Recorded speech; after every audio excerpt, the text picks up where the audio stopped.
programa de hoy lo vamos a dedicar a uno de los temas que a usted realmente le importa, la justicia. Claro, tenemos permanentemente manifestaciones, opiniones, información sobre la justicia. Y en general la tenemos sobre una partecita de la justicia.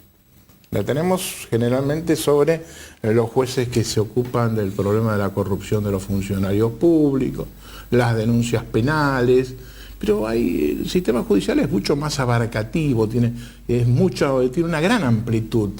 Hay problemas de tipo de familia, problemas de violencia, problemas de herencias, problemas de legislación del trabajo, y todo eso es bastante más amplio de lo que aparece normalmente en la opinión pública, en los diarios, en la televisión. Así que vamos a hablar un poquito de esto que es la justicia. Y vamos a seguir con esta posición que hemos tenido durante mucho tiempo de hablar cómo podemos hacer para mejorar la justicia. Y esta conversación o la integración de esta mesa surgió de un café que estábamos tomando con Atilio Alterini, ex decano de la Facultad de Derecho de la Universidad de Buenos Aires, hace pocos días.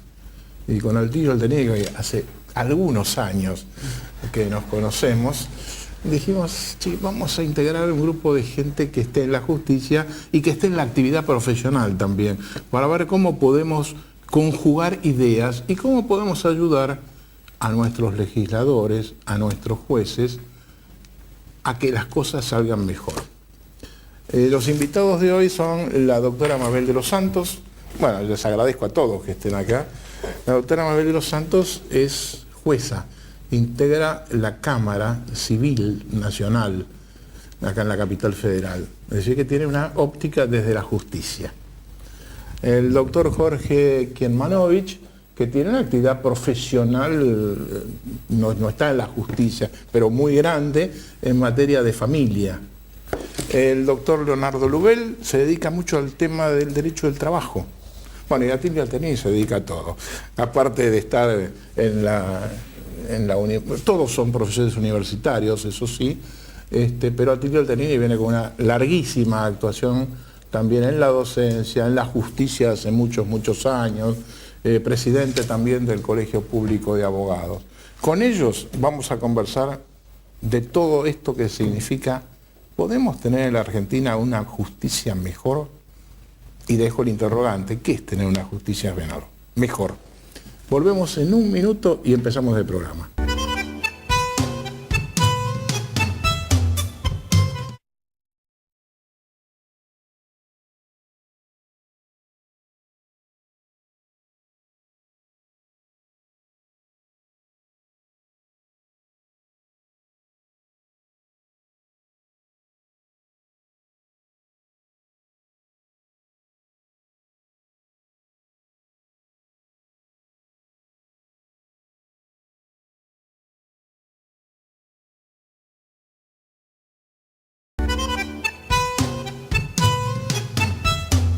Como sucede habitualmente, los señores dijeron que hable primero la dama.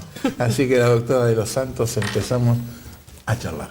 Bueno, en realidad ustedes saben que el Poder Judicial es permeable y advierte este requerimiento social de mejorar la justicia. Y en función de eso, sobre todo en esta integración de la Corte, se comenzó a hablar mucho de la importancia de que existan políticas públicas en materia de la justicia, que el propio Poder Judicial tenga sus políticas que puedan ser continuadas por la gestión siguiente y que sean aprobadas. Discúlpeme, doctora, pero ¿qué es tener políticas públicas en materia judicial? En lo concreto. En el año 2006, luego de la primera conferencia de jueces, se creó el Centro de Información Judicial. ¿Cuál era la finalidad? Dar más transparencia y comunicar mejor los fallos. Es decir, que se pueda acceder por una página, que todos los tribunales envíen sus sentencias. Esto se viene discutiendo también en Europa, lo leemos en algunos pensadores, como Perelman, que lo fundamental para que una justicia sea fuerte es la aceptabilidad, para que sea respetada, la aceptabilidad de lo que hace. Y para eso hay que comunicar bien, y para eso también, que es la segunda etapa, lo que tal vez falta, hay que fundar bien. Hay que agotar cada uno de los argumentos, sobre todo del que pierde en el proceso. Bueno, además de eso, se trabaja mucho en la escuela judicial, se trabaja mucho en la formación, estas son las cosas que decimos en la escuela judicial. Y aparte de eso hay planes, hay un plan nacional de gestión para mejorar cómo se hace el trámite de los procesos, hay un plan nacional de informatización que por convenios interprovinciales con todas las provincias, valga la redundancia, los tribunales de La Quiaca van a estar comunicados con los tribunales de Tierra del Fuego, con un mismo y único sistema informático para todo el país, algo que hoy no existe.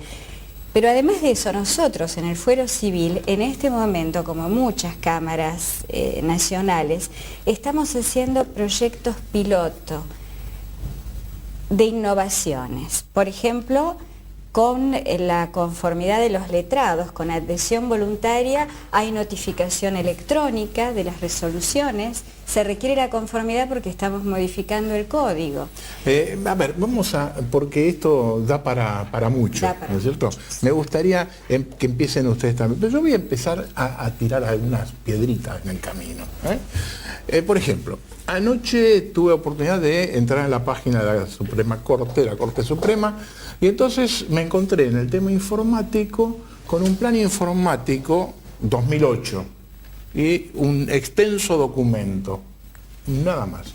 Entré a la página del Consejo de la Magistratura y me encontré con que hay un proyecto de una licitación en estos días y hay todo un detalle del pliego de licitación para la informatización del Poder Judicial.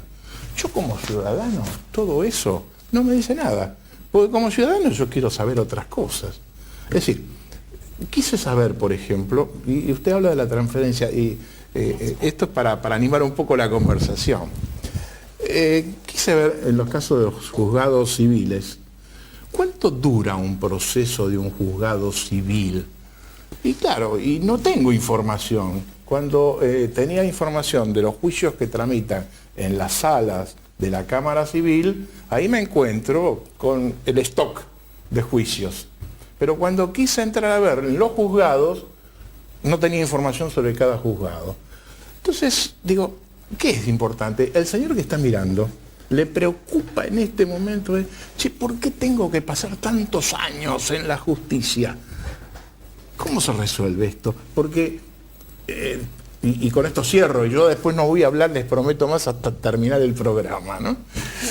Días pasados, un amigo, a nosotros que estamos en los temas educativos, me manda un pequeño blog que se hizo, se presentó Brasil, gente de Brasil, en un Congreso Mundial de Educación.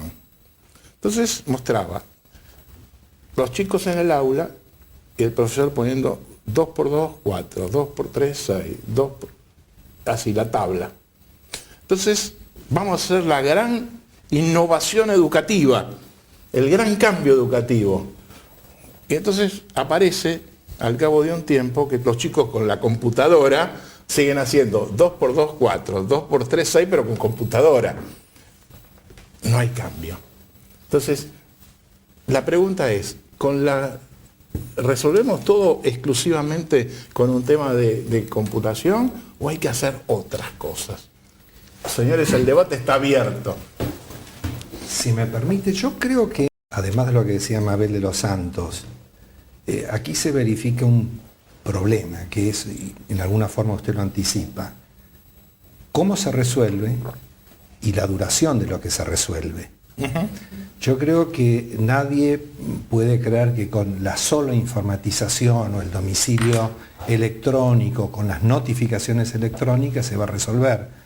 Evidentemente tienen que crear nuevos juzgados. Si usted se fija, provincia de Buenos Aires, los tribunales de familia están colapsados. Totalmente colapsados. Hablar de duración de un juicio en San Isidro, donde hay 2 tribunales de familia, todavía colegiados. O sea que la solución no ha sido crear el tribunal de única instancia colegiado. Con alrededor de 60.000 causas por tribunal, es imposible que dé respuesta. Una breve paréntesis para clarificar. En los tribunales de familia, ¿cuáles son los temas más sustanciales que juegan? Bueno, los temas vinculados con las relaciones de familia, el divorcio, los alimentos, son todos temas que además tienen una enorme actualidad. Los juzgados de familia están resolviendo numerosas causas vinculadas con el divorcio, pero todavía tenemos un sistema de divorcio fundado también en la culpa, con lo cual no hay una resolución inmediata de los conflictos. Lo que yo quería mencionar además es que tampoco el legislador está contribuyendo en resolver los conflictos.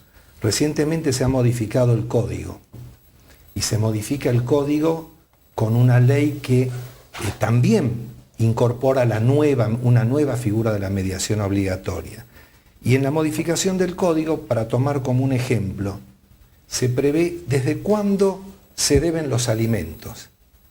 El Código Procesal preveía que era desde que se promovía la demanda, pero había una mediación obligatoria previa.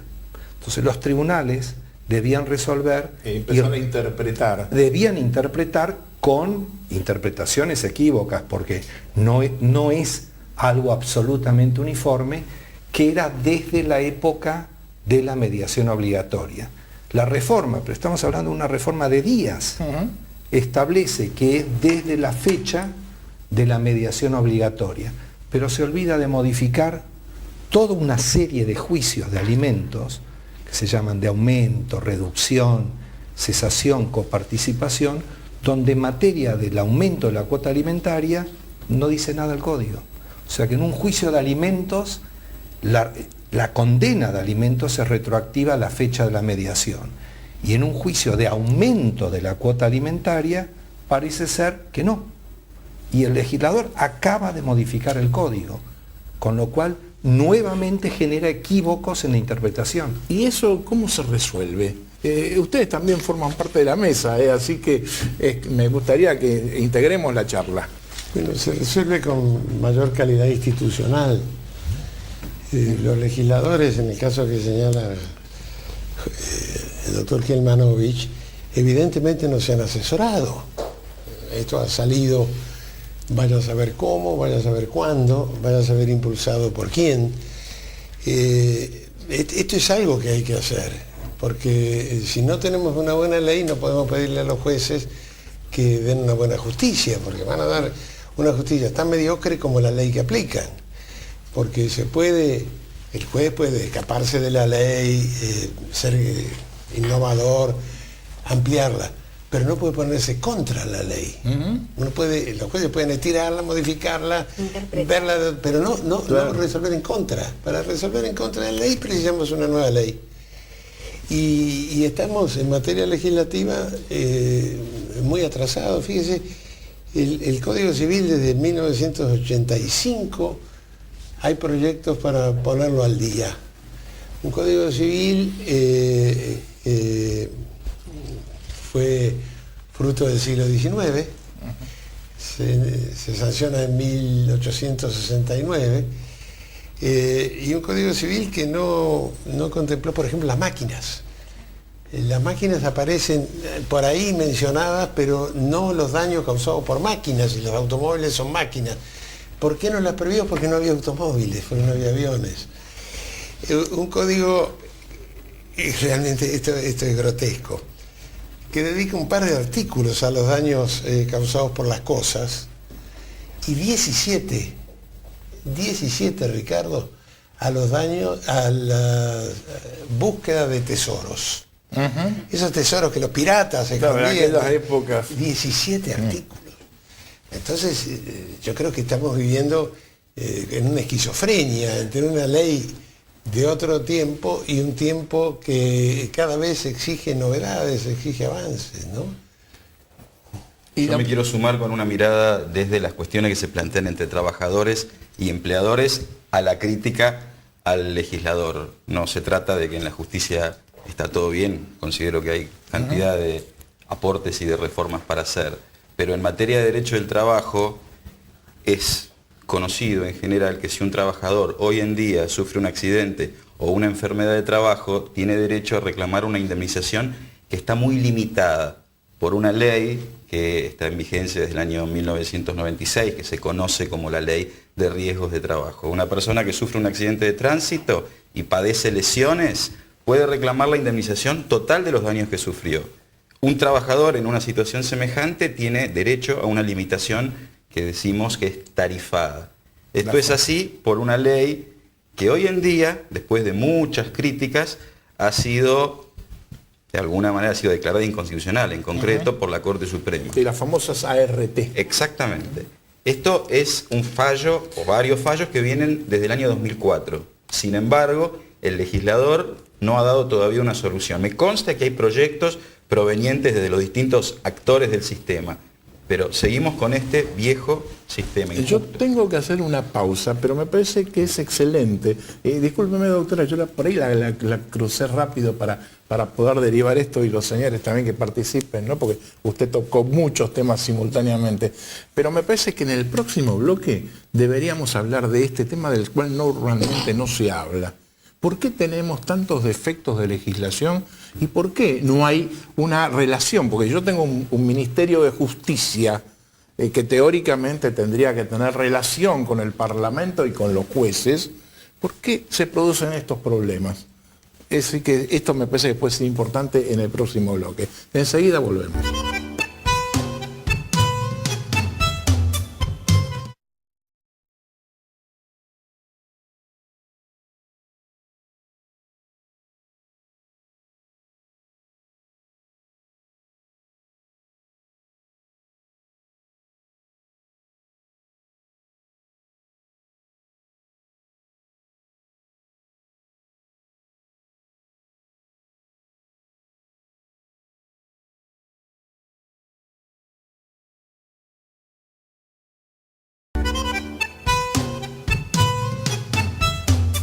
Bueno, en el bloque anterior dejé un interrogante. ¿Por qué tenemos problemas de mala legislación jurídica y por qué no hay una interrelación real entre el Parlamento, la justicia y el Poder Ejecutivo? Porque en definitiva el gobierno está constituido por 3 poderes. ¿Y por qué esos poderes no actúan en conjunto en determinados temas como puede ser esto? Sí, es cierto, es el concepto de cogobierno en realidad. Lo que uno advierte, yo coincido con lo que acá se ha dicho, es que no hay canales de diálogo con el Poder Legislativo. Las leyes, algunas obsoletas, otras con problemas, las nuevas leyes que van dictándose sin el debido asesoramiento con la gente de las universidades, la academia, las asociaciones. Nosotros integramos, algunos de nosotros, la Asociación Argentina de Derecho Procesal. Hemos trabajado en un proyecto de procesos colectivos. Tratamos de hacerlo llegar a un legislador, pero no hemos tenido éxito con que este proyecto se trate. Algo que es necesario hoy día, como el agua, porque la Constitución Nacional, desde la reforma, establece la litigación colectiva para la protección de usuarios, medio ambiente, consumidores y usuarios. Pero no tenemos el trámite procesal adecuado y es un juicio complejo porque la sentencia va a abarcar aún a quienes no han participado. De modo que desde la Asociación de Derecho Procesal se ha tratado de generar canales de diálogo, pero no hemos tenido éxito. La justicia está haciendo experiencias piloto que importan si es que concluimos que son exitosas, por ejemplo, oralidad en la prueba. Importan reformas legislativas. Yo insisto siempre en que hay que hacer las conclusiones de esas experiencias piloto para concluir en las fortalezas, las ventajas, los inconvenientes y que esto sirva de base a la elaboración de normas. ¿A qué le adjudican ustedes esa falta de congruencia entre los poderes? Porque, digamos, uno muchas veces, esto lo ha visto en distintos aspectos, Uno tiene un legislador amigo, le alcanza el proyecto, lo firma, por ahí se lo hace firmar a algunos legisladores más, entra y se murió. Es decir, se cumplió con aquello de decir, bueno, te saqué el proyecto, te lo entré. Y ahí se terminó. En general, digamos, yo lo he visto, esto lo hemos visto en muchísimos años de vida profesional que todos tenemos. Es decir, que no es un problema actual, no es un problema de este gobierno, es un problema de los gobiernos en general, históricamente en la Argentina. Vos participaste en la elaboración de códigos a pedido de ministerios de justicia, otros, y se murieron también. Sí. ¿Por qué? ¿Qué es lo que falta? Creo que lo decía Mabel, ¿no? Faltan políticas. Faltan políticas. Desde el gobierno hay que tener una política de actualización normativa. En Francia hay una comisión del Ministerio de Justicia que establece una legislación à droit constant, es decir, permanentemente adecuada. En España, bueno, hay un proyecto de modificación de la parte de obligaciones del Código Civil de un grupo de las mejores cabezas españolas, pero desde el Ministerio de Justicia. El Ministerio de Justicia tiene que asumir ese rol. Y porque una cosa es lo que se decía, le doy un proyecto a un legislador amigo, le da entrada y muere, pero esto no sucedería si el proyecto viniera desde otro órgano del Estado, desde el Ministerio de Justicia, que insistiría, lo controlaría y lograría solución. Lo que señala el doctor en materia de responsabilidad laboral, y se cae de maduro. Ya hay una enorme presión intelectual respecto de esa modificación. No pasa nada. No pasa nada.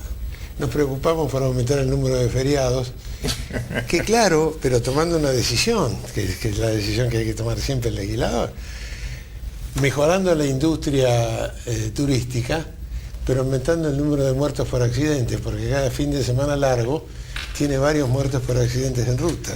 Son decisiones, pero hay que tomar esas decisiones y tomarlas bien. Ahora, un poco por lo que decía Mabel y Atilio, uno puede quizás delegar en el órgano legislativo qué es lo que va a modificar, claro, o qué ideológicamente está de acuerdo con cambiar. Lo que a mí me parece incomprensible es que una vez definido el tema, no requieran la opinión de los técnicos. Además fácil, sencilla, porque la Universidad de Buenos Aires también está a palmos del Congreso, para que lo que quieren modificar exprese lo que realmente ha sido la intención. Yo les doy un pequeño ejemplo. También recientemente se modifica el artículo 242 del Código Procesal Civil y Comercial. Mabel, que estás en la Cámara, que es una norma al Yo no monto. estoy en la Cámara y la gente que está del otro lado Se tampoco. refiere a cuándo una resolución puede ser objeto de apelación ante una Cámara de acuerdo con el monto. Se modifica el artículo 242 del Código de una manera que yo creo que es incomprensible. Yo confieso con la mayor humildad que creo que cada uno de los que hemos escrito sobre el artículo 242 escribimos otra cosa, porque es incomprensible, lo cual uno dirá es un tema técnico. No es un tema técnico. Que yo no llegue a que la Cámara Civil me revea un pronunciamiento equivocado porque se interpreta que el monto está lo cual, porque la ley está mal hecha, porque la ley se equivoca, implica suprimirle a ese ciudadano, a esa persona que ve este programa, el derecho a que un órgano superior revise el error de un órgano inferior. No importa solamente resolver rápidamente los juicios. Yo no creo que la gente diga, queremos que los juicios se resuelvan inmediatamente. También se quiere que se haga con la mayor justicia del caso. No, eso sin duda, doctor, pero hay una realidad también, por lo menos lo que uno observa profesionalmente, es que las demoras son tremendas y hay todos problemas de tipo procesal en el medio. Es decir, todos los procedimientos llevan a un alargamiento de los juicios de una forma notable. Y usted mencionó algo que me parece muy importante, para ver si puede ser motivo de la charla también. Y usted dijo, todo debe tener la posibilidad de ser visto en la otra instancia. Es decir, el juez falla, resuelve y la Cámara controla o revisa o lo que sea. Y la pregunta que yo hago es otra. ¿No deberíamos plantearnos modificar la estructura judicial de forma tal de que yo en una primera instancia tenga 3 jueces directamente que resuelvan el tema? Me deja completarlo porque si no puede caer como erróneo un poco la afirmación que yo mencioné. Es verdad que yo dije que debe concederse al justiciable la posibilidad de recurrir a un órgano superior. También acá se habló de proyectos que duermen en algún cajón. Uno de esos proyectos fue la reforma del Código Procesal de la Nación en materia de familia, que tenía dentro de los temas que abarcaba un pequeño cambio, que es copernicano. Dele recurso de apelación, pero con efecto devolutivo. ¿Qué significa esto? Que en principio lo resuelto por el juez de primera instancia se ejecuta provisionalmente hasta tanto la Cámara no se pronuncie. Esto va a dar lugar a que se disuada las apelaciones gratuitas porque hay que cumplir. Si yo estoy condenado a pagar alimentos, aunque apele, debo seguir pagando los alimentos. El proyecto perdió estado parlamentario en el Senado. Un proyecto que habría servido, porque además las personas que hablamos y que litigamos en el fuero de familia, sabemos que no hay un código de procedimiento de familia. Lo tiene la provincia de Buenos Aires, lo tienen provincias de la República Argentina, pequeños países centroamericanos, nosotros no. Y la doctora Mabel de los Santos, como integrante de la Cámara, sabe que tenemos juzgados de familia y no tenemos cámara de familia o sala de familia. Entonces, no es que uno postule que todos llegue a la Cámara. Está claro lo que usted dice. Pero yo les planteo, doctor, usted está mirando, está un perfecto observador. Escucho su planteo, pero quería dar alguna respuesta concreta. Se me ocurre qué le puede interesar a la gente. ¿Y qué me preguntan los clientes cuando vienen al estudio? ¿Empleados o empleadores? ¿Cuánto va a durar un juicio? La calidad es importante, pero también llegar a una solución rápida, el concepto de tutela efectiva que nosotros repetimos en las clases de derecho procesal, es decir, llegar a una solución cuanto antes. Entonces, viene el empleado y pregunta, ¿cuánto voy a tardar en cobrar la indemnización por despido? Y en este punto quiero no ser tan crítico con la justicia, hablo en este caso de la justicia del trabajo, de la justicia nacional del trabajo. Hoy en día un trabajador despedido puede llegar a tener una sentencia, no manejo estadísticas del día a día, pero manejo mi experiencia en distintos juzgados y en muchos años. La justicia está trabajando, a mi modo de ver, cada vez mejor. Puede tener una sentencia en 8 meses, en 10 meses, en 12 meses. La pregunta es, ¿ese tiempo es razonable? Sí. ¿O es excesivo o no? Claro. Estoy comparando con otras épocas en que esa misma sentencia podía tardar 2 o 3 años. Claro, y correcto. estoy hablando de un derecho de naturaleza alimentaria, cobrar la indemnización un trabajador despedido en épocas de desocupación, de subocupación o de trabajo no registrado. Digo, me parece que tenemos que poner el eje, y veo que en la justicia se hace de ese modo, en acelerar los tiempos para llegar cuanto antes a la indemnización. Luego vendrá otro análisis, y es el de la solvencia del empleador, porque tal vez obtenemos esa sentencia, pero si el empleador, porque el proceso llevó mucho tiempo, en el interín quedó concursado o es fallido, llega a la quiebra, no se cobra. Pero en materia de derecho del trabajo, este es un valor que viene protegido desde la Constitución Nacional, y hacia eso me consta que se dedican los esfuerzos. Hay mucho para mejorar. Tenemos que hacer otra breve pausa. El programa se va yendo, vieron, ¿no? Pero me interesa un poquito este tema de los tiempos. ¿Qué significan los tiempos para la gente? Porque posiblemente desde el punto de vista del abogado o del juez, parece que los tiempos son siempre, nunca alcanza para llegar a la sentencia, pero para la gente el tiempo es muy importante. Venimos enseguida.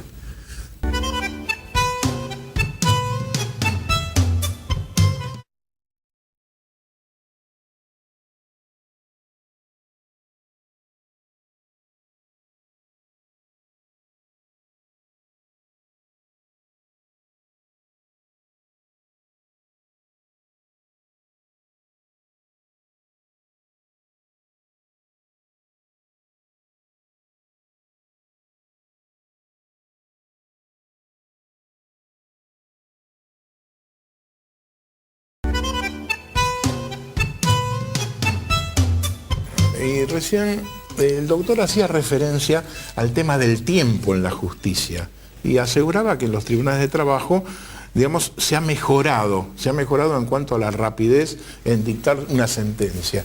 Y la pregunta que yo formulaba de alguna forma es, bueno, pero ¿qué es el tiempo? ¿Cómo se mide el tiempo?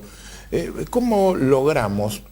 A ver, quiero ver si con esto usted me entiende. ¿Cuántas veces usted mira las series de televisión de Estados Unidos y entonces ve que hay un señor que es el juez, los testigos delante del juez, no hay muchos papeles, parece ser, las dos partes discuten ahí, plantean, y el juez dice, no, mire, dentro de 48 horas seguimos hablando, los llama a los abogados? Sí, pero uno lo ha visto esto en tribunales arbitrales, estos procedimientos que mejoran notablemente los tiempos. Y la pregunta que yo me hago es, los tiempos, ¿no deberíamos pensarlos de otra manera, de forma tal, y esto es un tema de procedimiento, ¿cómo hacemos para que en la justicia argentina cambiemos la forma de trabajar, independientemente del problema que tenemos, de lo que ustedes estaban señalando y que yo comparto, que es la falta de leyes claras, concretas y definidas? Y usted en el intervalo recién me estaba haciendo referencia a algo vinculado con la violencia familiar. Sí, pero antes, un poco por lo que usted decía de las leyes, ahí tiene un pequeño ejemplo. El Código Procesal es modificado sin haber escuchado opiniones, sin haber requerido opiniones de nadie en el año 2002. En lugar de mantenerse un juicio breve, abreviado, que se llama sumario, se llamaba sumario en el Código, eliminan el juicio sumario y dejan como proceso tipo, como la matriz del procedimiento civil, al juicio ordinario, el más lento de todos. Obviamente que en el año 2002, cuando se dicta esta ley, nadie había sido ni oído porque a nadie se le había pedido una opinión para esto. Ahora, vinculado con el tema de la violencia, yo creo que todos nosotros estamos siendo testigos de la violencia aquí y en cualquier otro lugar del mundo. Pero acá la República Argentina dicta una ley 26485 de violencia contra la mujer, específicamente contra la mujer, donde lo último que debió haber sido lo primero. ¿Por qué digo esto? ¿Qué quiere decir con eso? Es una ley que prevé una serie de medidas urgentes, separación, exclusión de una persona del ambiente familiar, prohibición de acercamiento. Y si no se cumplen estas medidas y las que ulteriormente el tribunal disponga, recién ahí se fija la terapia obligatoria, la asistencia a un programa terapéutico para evitar la violencia. Yo creo que la lógica, el sentido común, la persona que escuche y que lee la ley o que escucha lo que estamos hablando, digo, un segundito. Si estamos hablando de cambiar conductas de violentos, lo primero es mandarlo a la terapia, además de excluirlo del ámbito de la familia o del hogar conyugal. Pero es mandarlo a la terapia, no es dejarlo como último recurso, porque en definitiva de lo que se trata es de modificar conductas. Y esto es una ley reciente. O sea, esto no es del siglo pasado. Atilio hablaba del Código Civil y lo que no pudo haber contemplado acá. Hablamos de leyes nuevas. Las últimas leyes que se están sancionando están dejando de resolver cuestiones que repercuten en la vida diaria de las personas. O sea, en los diarios se ha visto lo que ha pasado no hace mucho tiempo con una exclusión, con una autorización para retirar efectos de una pedida por una mujer. O sea, si no empezamos a trabajar sobre esto, estamos asistiendo a una sociedad que emerge cada vez más castigada por la violencia. Hay una oficina, se creó en la Corte Suprema. ¿Qué hace esa oficina? Mabel. La oficina va a intervenir y va a colaborar en las informaciones con el equipo de violencia y demás, pero reitero, el juez, y un poco lo que decía Atilio también acá, el juez está dentro de nuestro sistema jurídico, dentro de nuestra organización constitucional. El juez debe resolver de acuerdo con la ley. No puede, el juez no es legislador, no tiene la amplitud para resolver que puede tener un juez anglosajón. Si la ley no le permite adoptar determinadas medidas y el legislador ideológicamente o por políticas legislativas, yo creo que no consultadas en profundidad, le da al juez ciertos remedios que no son operantes, lamentablemente nos encontramos con equipos interdisciplinarios, con dictámenes de lo que es la violencia, pero no con soluciones. La solución, evidentemente, aún difícil, porque nadie cree que una terapia obligatoria va a producir milagros, pero es probablemente mucho, es decir, se puede esperar mucho más de una terapia obligatoria que de simples medidas que son paliativas. Seguramente usted habrá advertido muchas veces que pasa mucha gente por las comisiones del Congreso y las informaciones se escucharon a todos los interesados en el tema. Y en definitiva, ¿eso qué es? Es que, bueno, determinada gente, determinadas instituciones, determinados grupos van y exponen. Y lo que acá me parece que se está planteando es que eso no es suficiente. Lo que es necesario es entrar directamente en la redacción, cuando hay una definición política de lo que se quiere hacer, entrar con la gente que sabe en los aspectos técnicos. En algunos parlamentos existen en el mundo, digamos, los grupos técnicos que redactan para que no haya ninguna duda de lo que se quiere hacer. Y esto... En ese sentido, el posgrado que se creó durante la gestión del doctor Alterini en la UBA de redacción de elaboración de normas jurídicas, en mi opinión, es como un conocimiento interdisciplinario ineludible para redactar adecuadamente las normas. Y cuando hablo redactar, no me refiero a la redacción en sí misma, sino a lo previo. Toda norma jurídica tiene que estar precedida de estudios interdisciplinarios, de necesidades, de factibilidad de su aplicación. Es una fantasía creer que el solo cambio de una norma va a modificar la realidad. Si no es posible de implementarla, que fue lo que pasó en el Fuero de Familia en la provincia de Buenos Aires, igual el sistema va a colapsar. Me refiero, hablábamos de los tiempos que insume el trámite del proceso.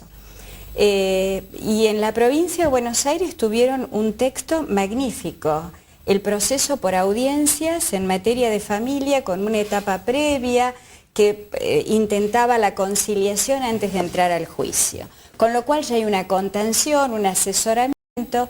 Bueno, el problema es que con la densidad poblacional que hay en Capital Federal y en el Gran Buenos Aires, es muy difícil que estos sistemas funcionen porque requieren que el juez esté en dos audiencias, en la previa, la preliminar, la llamamos, y también en la de prueba. Y la realidad es que la densidad poblacional del Gran Buenos Aires no lo permite. Para estos sistemas no tiene que haber más que 600 causas por juzgado. Y hoy día en el fuero que yo conozco, en el fuero civil, el promedio de lo que está en trámite por juzgado es entre 2.000 y 3.000. Entonces hay sistemas magníficos que funcionan en el mundo. Ha sido una gran mejora esta audiencia que llamamos preliminar, que se toma antes de entrar en la etapa probatoria, en el fuero civil, donde el juez procura la conciliación de las partes, lo ven. Tal vez haya que controlar más si todos los jueces cumplen con tomarla personalmente, como impone la norma. Y esto es algo que estamos haciendo. Así que hay algunos juzgados hay algunos jueces, mejor dicho, que hacen este tipo de actividades. Todos los jueces tienen que tomar la audiencia preliminar. Algunos están haciendo la experiencia piloto de recibir la audiencia de prueba en una única oportunidad, en salas especiales con aislación acústica, donde se filma la audiencia, es decir, hay un registro por sistemas videosónicos y con soporte de CD por ahora, queremos pasar al DVD, y bueno, y va a haber una suerte de inmediación sensorial, porque a la cámara le va a llegar el CD para ver la audiencia, ver al testigo, lo gestual en materia de testigos es fundamental. Todo esto abrevia lo que más insuma en los procesos, que es la práctica de la prueba. Solo con la audiencia preliminar, cuando yo era juez de primera instancia, encontré que la prueba que antes llevaba muchos meses, muchas veces años, se estaba resolviendo en el común de los procesos en no más de 3-4 meses. Pero claro, es una audiencia en la que tiene que estar presente el juez y tomar las decisiones allí y dar traslados allí y que se contesten allí. De alguna forma usted estaría de acuerdo en el planteo que yo hice antes. Totalmente. Y además hay algo más. En el mundo se está pensando en un cambio mucho más copernicano, que es lo que me hizo pensar el comentario del doctor Alterini sobre que no podemos seguir trabajando con leyes ni con estructuras mentales del siglo XIX cuando estamos en el siglo XXI. Entonces hay todo un movimiento en materia de trámite procesal de las causas de dar más, respetar más la garantía de la tutela efectiva que pide quien reclama justicia. ¿Cómo? Es decir, lo que se propone básicamente es quebrar la lógica racionalista de inicio de la demanda, medio, fin, sentencia y recién allí se pueden ejecutar las resoluciones. Que haya una especie de tutela rápida para todo lo que es claro y evidente y procedente, con pruebas producidas incluso de manera privada y con control de la otra parte. Y solo un pequeño grupo de causas irían al juicio y habría una apertura probatoria en el proceso. Esto es muy innovador. Hablar de esto cuando estamos con leyes tan viejas parece casi una utopía, pero hay que hacer ver que hay otros caminos. Esto me parece que es muy importante y ahora quiero verlo en el tema laboral, que usted está especializado, pero lo que yo quería significar es, por ejemplo, que se estableció en materia de juicios comerciales, previo al inicio del juicio, la conciliación o el arbitraje. Y en definitiva eso, que si se hiciera con un juez delante podría ser útil, se ha convertido en otro trámite más del proceso, porque en esos arbitrajes prácticamente, por lo menos en materia comercial lo que yo he visto, no se resuelve normalmente absolutamente nada. Yo me voy a permitir disentir por lo menos parcialmente, no solo desde la óptica del ejercicio profesional en materia de derecho del trabajo, sino también en el derecho comercial y en el derecho civil. Estamos hablando de un instituto moderno, está en vigencia desde 1996, de manera obligatoria en nuestro país, que se llama mediación. En laboral es la conciliación laboral obligatoria.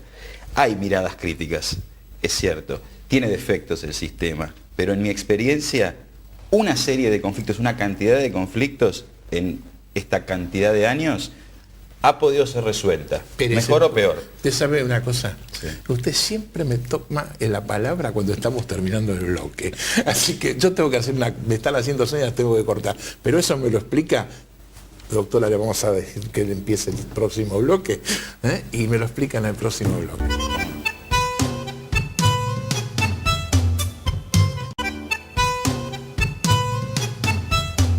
Iniciamos nuestra última parte del programa. Doctor, lo corté. Bien. Explíqueme lo que iba a decir. Solamente que la mediación es un tema moderno que forma parte de los métodos alternativos de resolución de conflictos y no quiero que quede una mirada absolutamente negativa o crítica. Muchos conflictos pueden resolverse de manera adecuada, se trata de una transacción, hay concesiones recíprocas que hacen ambas partes, de manera previa en la antesala de recorrer ese juicio cuyos tiempos normalmente criticamos. Luego podríamos hacer un análisis más fino en materia de empleador-empleado. ¿Por qué concilia un trabajador antes de iniciar el juicio? Tal vez porque tiene una necesidad, porque no tiene trabajo y eso puede ser explotado por el empleador. No dejo de percibirlo. Pero me parece que como método tiene utilidad, es una autocomposición del conflicto. Coincido, o si lo expresé mal, coincido en que es una forma. Lo que le decía es que en materia comercial, que es la que yo conozco, no funciona, porque no la toma el juez. Es decir, lo toma un abogado en su estudio que pone a las partes y cobra los 500 pesos que le fija el arancel y señores, se arreglaron, no se arreglaron y se van. Hay una razón, hay una razón para eso, y es que la mediación comercial es técnica. Tienen que ser mediadores altamente capacitados que ayuden a las partes a hacer el análisis costo-beneficio del pleito. En cambio, en el fuero civil, la mediación ya no tenemos juicios de poco monto en temas patrimoniales. En la jerga llamamos chapa y pintura. Accidentes de tránsito de chapa y pintura ya no llegan al tribunal porque se resuelven en la mediación. No, Tienen 2 minutos cada uno para terminar. Un poco retomando lo que decía Mabel, yo creo que no podemos además generalizar. O sea, la mediación puede funcionar en el ámbito civil en causas patrimoniales. En materia de procedimiento de familia, lo que funciona bien en la provincia de Buenos Aires con la ley de procedimiento de la provincia es la etapa previa. Y es la etapa previa porque no está además fuera del proceso, está dentro del proceso, está en el tribunal y además está a una puerta del juicio. En cambio, la mediación prejudicial está, y ahora que se va a aplicar en el ámbito de familia a partir del 6 de agosto con la nueva ley 26.589, está dentro del ámbito administrativo, no está dentro del procedimiento judicial. En la provincia de Buenos Aires, si algo salvó la situación del colapso, ha sido la figura de la etapa previa. Porque en materia de familia no basta que un mediador se siente y permita que las partes elaboren espontáneamente soluciones. Aquí es donde uno debe sugerir fórmulas, donde debe abandonar la neutralidad del mediador para sugerir fórmulas, porque el conflicto de familia no interesa a la parte actora o al demandado nada más. Interesa al actor, al demandado y a la familia. Ni que hablar si existe un niño en el concepto de la Convención Internacional, ¿no? Bueno, las conclusiones, Atilio, de esto. Así como coletazo final del tema mediación, yo creo que la reforma debió eliminar la innecesariedad de la mediación en los temas de familia, los temas de filiación. Porque cuántos temas de filiación se resolverían entre el demandante y el demandado. Bueno, hago un ADN y terminó, se evitaría un conflicto, un juicio. Ahora, yo creo que se necesitan políticas.